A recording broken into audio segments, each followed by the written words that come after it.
मेरा नाम गौरी शेलार है, अभी लॉ स्टूडेंट हूँ। मेरे साथ भी सेम लव जिहादी हुआ।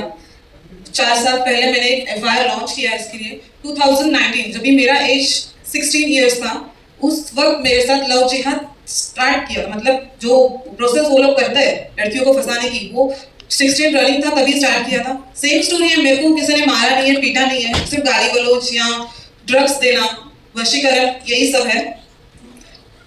स्टोरी तो सब सेम है तो कुछ बताऊंगी नहीं, बस इतना बताऊंगी कि 24 नवंबर लड़का मुझे दरगाह लेके गया, माहिम दरगाह, जहां पर पूरा वशीकरण प्रक्रिया चलता है। माहिम दरगाह मतलब जो आप समझ रहे हो वो वाला नहीं, उसके पीछे उनका खुद का जिधर सब काला पानी चलता है वो माहिम दरगाह पीछे वाला। उधर मुझे एक ग्लास पानी पिलाया जो बहुत टेस्ट में कड़वा रहता है, वो पानी पिला के मुझे ड्रग्स दिए। फिर मैंने सुसाइड भी अटेम्प्ट किया क्योंकि मुझे शादी करनी नहीं थी उससे, क्यों मुझे अपना करियर करना था। उसके बाद मुझे शादी करनी थी। 2025 को मैंने प्रॉमिस किया था कि तभी शादी करेंगे, लेकिन फिर भी मुझे जबरदस्ती ड्रग्स देके वशीकरण करके 7 दिसंबर को मेरे से बांद्रा कोर्ट में विदाउट परमिशन, मुझे कुछ मालूम नहीं है, कन्वर्ट करके मेरा निकाह मेरे साथ निकाह किया। नोटरी में जाके मेरा नाम बदल के गौरी से पलक कर दिया और फिर पुलिस स्टेशन लेके गए। लेकिन मेरे माँ बाप का प्यार और मेरा उनके ऊपर जो प्यार है उसके वजह से पुलिस स्टेशन से मैं सिर्फ 4 दिन की मोहलत लेके घर पे गई थी। उसी समय कुछ सोशल वर्कर्स, मेरे मम्मी पापा, उन्होंने मुझे बहुत सपोर्ट किया। वहां से मुझे वो बाहर लेके गए, मेरा काउंसलिंग, मेरे ट्रीटमेंट जो वशीकरण में मैं थी वो ट्रीटमेंट मेरा स्टार्ट हुआ। उसके 1 मंथ बाद मैंने महाराष्ट्र में नहीं थी तभी मैं, क्योंकि वशीकरण का जो प्रक्रिया है वो उसी एरिया में चलता है। जब आप उस एरिया से बाहर जाते हो तो वशीकरण टूट जाता है पूरी तरह से। फिर वो लड़की को बाहर आने में बहुत मदद होती है, इसीलिए उन्होंने मुझे बहुत दूर रखा उस लड़के से। और उसके बाद जब भी मैं पूरी स्टेबल हो गई तभी मैं एफआईआर लॉन्च करने के लिए मुंबई आई। एफआईआर लॉन्च किया भी मैंने, लेकिन एक बात जो है बहुत कड़वी है लेकिन सच है कि पोस्को जब भी किसी लड़की का एफआईआर लॉन्च करते हैं पोस्को के लिए, तो एक लेडीज पीएसआई उसका स्टेटमेंट लेती है। लेडीज पीएसआई स्टेटमेंट क्यों लेती है? क्योंकि वो लड़की खुल के बता सके सब चीजें, उसे सब बता सके कि उसके साथ फिजिकल कैसे हुआ, फर्स्ट डे से एंड मोमेंट तक उसके साथ क्या अत्याचार हुआ है, वो बताने के लिए वो पीएसआई लेडीज रहती है। नहीं तो बहुत सारे पीएसआई जो एफआईआर लॉन्च कर सकते हैं, लेकिन वो जो पीएसआई थी उसका नाम नहीं बता सकती हो अभी। उसके ऊपर मैंने एलिगेशंस किए, उससे मैंने अपना केस हटवा लिया था, लेकिन उसने मुझे इतना कैरेक्टरलेस, इतना गंदा गंदा बात जो लड़के ने मुझे आज तक नहीं बोला था, वो सब बात वो मेरे को बोल रही थी ताकि मैं एफआईआर लॉन्च ना कर सकूं। क्यों? उसको पैसे मिले थे उसके, इसीलिए।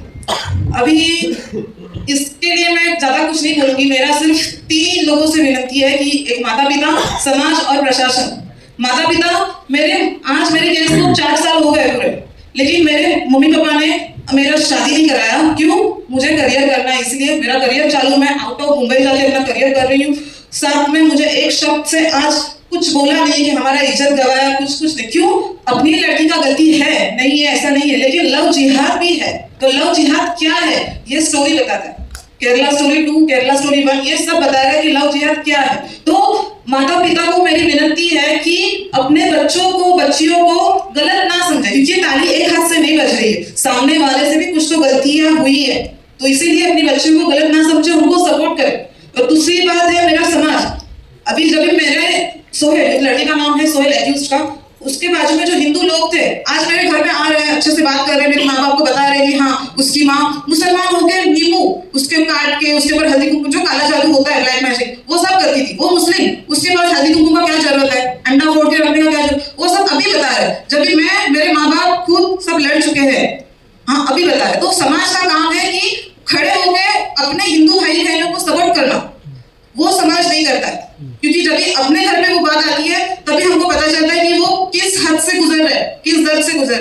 तो वो समाज के लिए और प्रशासन के लिए यही है बस कि ये सब जो हो रहा है, ये सब लड़कियां हैं, सबकी अलग अलग कहानी, किसी की एक नहीं, किसी के साथ ब्लैक मैजिक, किसी के साथ रेप, किसी के साथ मारपीट, किसी के साथ कुछ और, बहुत बहुत सारी अलग अलग कहानियां हैं। तो कहानियों को ऊपर मत जाइए, बस जो हो रहा है वो सच है, इसीलिए ये सब आया कि हाँ ये जो केरला स्टोरी है वो सच में रियलिटी है, कोई स्टोरी नहीं है।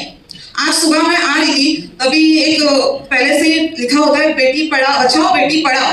ये मालूम है क्यों है? पहले जो लड़कियों को मार डालते थे, क्यों? लड़का चाहिए लड़की नहीं चाहिए, उसके लिए वो थॉट है बेटी बचाओ बेटी पढ़ाओ। लेकिन बेटी बचाओ बेटी पढ़ाओ ये नहीं होना चाहिए। बेटी को पढ़ाओ, एजुकेशन जरूरी नहीं है अभी, तो अभी बेटी को ये जरूरी है कि धर्म क्या है, सनातन धर्म क्या है ये जरूरी है, उसके बाद वो बेटी बचेगी।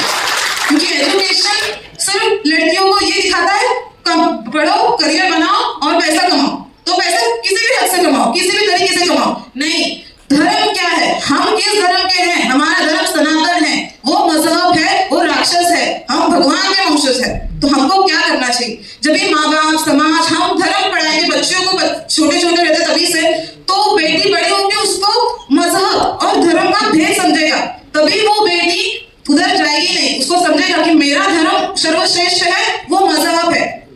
प्रॉब्लम्स को हम रोक नहीं सकते, लेकिन प्रॉब्लम्स का सोल्यूशन हमारे पास होता है, वो सोल्यूशन हम उसका इस्तेमाल कर सकते हैं। तो बस वो सोच को हमको बदलना चाहिए कि बेटी को बचाओ बेटी को पढ़ाओ। नहीं, बेटी खुद बचेगी जब हमको बचपन से सब बताएंगे तो।